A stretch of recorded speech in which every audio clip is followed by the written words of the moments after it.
মধ্যরাতে বিশ্বনবী সাল্লাল্লাহু আলাইহি ওয়াসাল্লাম উঠতেন, উঠেই আল্লাহ শুকরিয়া জ্ঞাপন করতেন যে Allah, thanks for a new time, new day, আলহামদুলিল্লাহিল্লাযী আহইয়ানা বা'দা মা আমাতানা ওয়া ইলাইহিন নুশুর। আল্লাহ, শুকরগুজার করছি তোমার দরবারে যে দীর্ঘ সময় মৃত্যুর পর তুমি আমাকে আবার জীবন দিয়েছো। কারণ আমরা যখন ঘুমিয়ে থাকি এটা মরার মতো না, প্রায় দীর্ঘ সময় মরার মতো করেছিলাম, আবার তুমি জীবন দিয়েছো, শুকরগুজার করছি আল্লাহ তোমার দরবারে। এটা পড়তেন। সূরা আলে ইমরানের শেষ 10 আয়াত তেলাওয়াত করতেন এই মাঝরাতে। অ্যাপ্রক্সিমেটলি আমি একটা সময় বলতে পারি যে লেটস সে 2:30টার দিকে উঠতেন। 2:30টা আমাদের এখনকার টাইমে 2:30টার দিকে উঠতেন, এই দোয়া পড়তেন, আলে ইমরানের শেষ 10 আয়াত তেলাওয়াত করতেন। এরপর মেসওয়াক করতেন। কি করতেন? আপনারা মেসওয়াক করেন তো? হ্যাঁ, রাসূল সাল্লাল্লাহু আলাইহি ওয়াসাল্লাম ইন্তেকালের আগেও যে কাজটা করেছেন সেটার নাম কি? সবাই বলেন মেসওয়াক।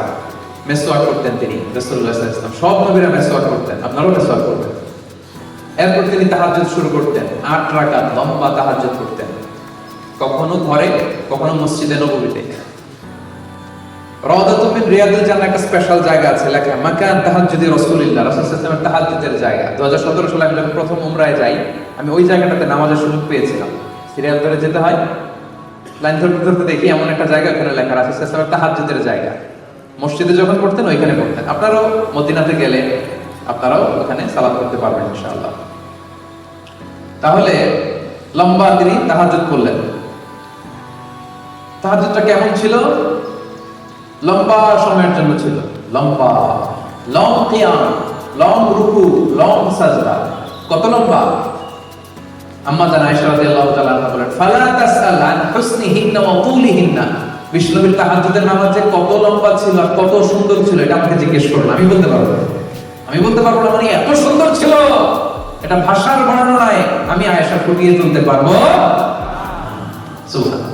লম্বা কিয়াম, যতক্ষণ কিয়াম করতেন ততক্ষণ রুকুতে থাকতেন, যতক্ষণ রুকুতে থাকতেন ততক্ষণ রুকু থেকে উঠে দাঁড়িয়ে থাকতেন, যতক্ষণ রুকু থেকে উঠে দাঁড়িয়ে থাকতেন ঠিক ততক্ষণ সিজদায় করে থাকতেন, যতক্ষণ লম্বা সিজদা দিতেন দুই সিজদার মাঝখানে ঠিক ততক্ষণ বসে থাকতেন। পড়তে সুবহানাল্লাহ। হাত্তা তাতাফাত্তারা কদামা, বিশ্বনবীর পা ফুলে এরকম মোটা হয়ে যেত, টিউমার হলে যেরকম ফুলে যায় মোটা হয়ে যেত। লম্বা তাহাজ্জুদ। রাতের 1/6 যখন বাকি, 6 ভাগের 1 ভাগ, তখন তিনি স্ত্রীদের ডাকতেন। আপনারা জানেন ওনার 9 জন স্ত্রী ছিল। কয়জন? 9 জন স্ত্রী ছিল। মোট 11 জন স্ত্রী ছিল আর 2 জন দাসী ছিল, মোট 13 জন। এই 11 জন স্ত্রীর কাছে এক এক রাতে এক একজনের কাছে থাকতেন, লটারি করতেন, যার নাম উঠতো তার ঘরে আজকে, তারপরের দিন আরেকজন, তারপরে আরেকজন, এভাবে ভাগ ভাগ করে করে রাসূল সাল্লাল্লাহু আলাইহি ওয়াসাল্লাম স্ত্রীদের সাথে থাকতেন। ওই রাতে যেই স্ত্রীর ঘরে থাকতেন, রাতের 6 ভাগের 1 ভাগ যখন বাকি, তাকে তাহাজ্জুদের নামাজ বা বিতরের নামাজ পড়ার জন্য ডাকতেন। একসাথে 2 জন বিতরের নামাজটা জামাতে পড়তেন। সুবহানাল্লাহ পড়েন। মাঝে মাঝে মাঝে মাঝে ঠিক এই টাইমটাতে রাসূল সাল্লাল্লাহু আলাইহি ওয়াসাল্লাম বাকিউল গারফাত, মসজিদে নববীর পশ্চিম দিকে বিশাল একটা কবরস্থান আছে, আমরা বাঙালিরা এটারে জান্নাতুল বাকি বলি। কি বলি? আসলে আরবিতে মাকবারাতুল বাকিয়া, বাকি কবরস্থান। রাসূল সাল্লাল্লাহু আলাইহি ওয়াসাল্লামের স্ত্রীরা, সাথীরা, সাহাবীরা এখানে শুয়ে আছে। কি মানুষ ছিলেন! মধ্যরা জীবিত যারা আছে তাদের জন্য তো একটু আগে কেঁদে কেঁদে দোয়া করছেনই, যারা চলে গেছে এদেরকেও ভুলেন নাই। মাঝ রাতে ওই কবরের সামনে যেও কাঁদতেন। সুবহানাল্লাহ বলবেন না? শেষ রাতে তিনি যে মাকবারাতুল বাকিতে তাদের জন্য দোয়া করতেন। এরপর ঘরে ফিরে এসে একটা শর্ট ন্যাপ নিতেন। শর্ট ন্যাপ মানে সামান্য একটা ছোট্ট ঘুম। ঘুম আসছে আসে নাই, শুয়ে আছি, পাশে কে যেন কথা বলে, একটু আওয়াজ বোঝা যায়, এরকম একটা ঘুম আছে না? কথা বলে না, চোখটা ঘুমের জন্য একটু বুঝে আসছে, লেগে আসছে, কিন্তু কে যেন কথা বলে ওইটাও শোনা যায় কানে, এরকম একটা ঘুম আছে না? এটা বলেন ন্যাপ।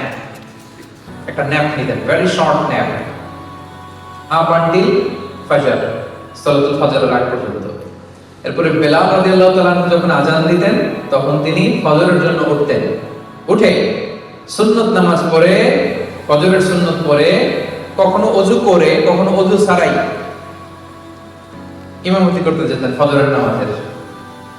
তিনি বলতেন, আইনানি ইয়ানামান ওয়াল কলবু ইয়াকদান, আমি এমন নবী, আমার দুই চোখ ঘুমায় কিন্তু আমার কলব ঘুমায় না। এজন্য আমরা ঘুমাইলে ওযু করা লাগে, নবীরা ঘুমালে তাদের ওযু ভাঙে না। এজন্য রাসূল সাল্লাল্লাহু আলাইহি ওয়াসাল্লাম ঘুম, হালকা একটা ছোট্ট ঘুম দিয়ে উঠে কখনো ওযু করে কখনো ওযু ছাড়া তিনি ফজরের সালাতে যেতে লম্বা তেলাওয়াত করতেন ফজরের নামাজে। মা বাইনা 60 ইলাল মিয়া, 60 থেকে 100 আয়াত। আপনি পড়েন কয় আয়াত ফজরের নামাজে? চিন্তা করছেন? বিষ্ণু ইসলাম 60 থেকে অন অ্যান অ্যাভারেজ 60 থেকে 100 আয়াত পড়তেন। ফজরের সালাম ফিরিয়ে সাহাবীদের দিকে মুখ ফিরিয়ে বসতেন, লম্বা সময় আজকারুস সাবাহ ওয়াল মাসা পড়তেন। পড়বেন, এগুলো শোনার জন্য না, যারা শুনতেছেন সাথে সাথে নিয়ত আমিও এরকম করবো, আমিও সকালটা এভাবে কাটাবো, আমিও আমার জীবন এভাবে সাজাবো, ঠিক কিনা? এই প্ল্যান রাখতে হবে। সাহাবাদের দিকে মুখ ফিরিয়ে বসতেন, লম্বা সময় তাসবিহ শেষে জিজ্ঞেস করতেন, হাল রাআ আহাদুম মিনকুম আল বারিহাতা রুইয়া, গত রাতে কেউ কি কোনো স্বপ্ন দেখছিলা? অনেক সাহাবী স্বপ্ন দেখতো না? অনেক বলতো যে ইয়া রাসূলুল্লাহ আমি দেখেছি। কি দেখছো? এটা রাসূলুল্লাহ এটার ব্যাখ্যা করে দিতেন, বলতেন এই স্বপ্নের ব্যাখ্যা এটা। স্বপ্ন নিয়ে আমার ভেরিফাইড ইউটিউব চ্যানেলে একটা আলোচনা আছে, দেখবেন, স্বপ্ন, দ্য সিগনিফিকেন্স অফ ড্রিম। স্বপ্নের বিস্তর আলোচনা, ব্যাখ্যা আমি সেখানে করেছি। তো রাসূল সাল্লাল্লাহু আলাইহি ওয়াসাল্লাম ফজরের সালাতের পরে স্বপ্নের ব্যাখ্যা করতেন, সাহাবারা কেউ স্বপ্ন দেখলে এটা ব্যাখ্যা করতেন। এরপরে সালাতুদ দুহা করতেন, সূর্য ওঠার পর 4 রাকাত সালাতুদ দুহা করতেন।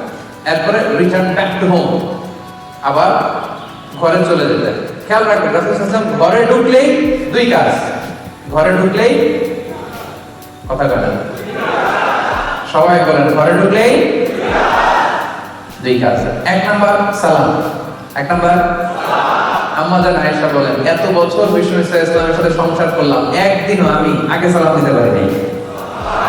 মাঝে মাঝে পর্দার আড়ালে লুকিয়ে থাকতাম, কিন্তু দূর থেকে আমাকে সালাম দিয়ে দিত মুহাম্মদ সাল্লাল্লাহু আলাইহি ওয়াসাল্লাম। ঘরে ঢুকেই তিনি সালাম দিতেন। 2 নম্বরে কি করতেন? 2 নম্বরে মেসওয়াক করতেন। মেসওয়াক কি সেন্স দেখেন! স্ত্রীদের কাছে যাবেন, কথা বলবেন, মুখ থেকে দুর্গন্ধ আসতে পারে, এরকম হয় না? যেন সোশ্যাল ইন্টারঅ্যাকশন যখন করবেন মুখ থেকে যেন দুর্গন্ধ না আসে, ব্রাশ করে যাওয়া, মেসওয়াক করে যাওয়া, অথবা মিন্ট গাম চাবান, চুইং গাম, যেটা থেকে সুঘ্রাণ আসে। রাসূল সাল্লাল্লাহু আলাইহি ওয়াসাল্লাম ঘরে ঢোকার আগেই প্রথমে সালাম, তারপরে তিনি মেসওয়াক করতেন। আচ্ছা, এবার স্ত্রীদের সাথে কথাবার্তা শুরু করলেন ফজরের পর ঘরে এসে। এবার ব্রেকফাস্টের সময় হয়েছে না? ব্রেকফাস্ট হয়েছে কিনা? সালাতুদ দুহা করে আসলেন, ঘরে ঢুকলেন। এবার এখন কোন টাইম হয়েছে? Now we will know how was the breakfast of the last messenger. সব শেষের নবী মুহাম্মদ রাসূলুল্লাহ সাল্লাল্লাহু আলাইহি ওয়াসাল্লামের ব্রেকফাস্ট কেমন ছিল দেখেন, কেমন ছিল। ঘরে যে সালাম দিয়ে জিজ্ঞেস করতেন, কিছু আছে খাবার? স্ত্রীরা যদি বলতো আছে, খেতেন। যদি না থাকতো বিষ্ণু সাল্লাল্লাহু আলাইহি ওয়াসাল্লাম বলতেছেন ফাইন নিয়ে আসেন, ঠিক আছে আমি রোজা রাখলাম। থাকলে খেতেন, না থাকলে রোজা রাখতেন। সুবহানাল্লাহ। আর ফজরের পরে বিষ্ণু সাল্লাল্লাহু আলাইহি ওয়াসাল্লাম কখনো ঘুমাতেন না। ফজরের পরে এটা কাজের সময়, এবং তিনি দোয়া করেছেন, আল্লাহুম্মা বারিক লি উম্মতি ফি বুকুরিহা, হে আল্লাহ আমার উম্মতের সকালে বুকুরের সময়টা, ফজরের পরে 2-3 ঘন্টার সময়, এই সময়টাতে আল্লাহ তুমি বরকত দিয়ে দিও। এই সময় কাজ করলে বরকত। এই সময় আপনি অফিসের কাজ করবেন, পড়াশোনা থাকলে পড়াশোনা করবেন, ঘুম যদি রাতে না হয় একটু দেরি করে ঘুমাবেন, কিন্তু ফজরের পর ঘুমানোটা ঠিক না।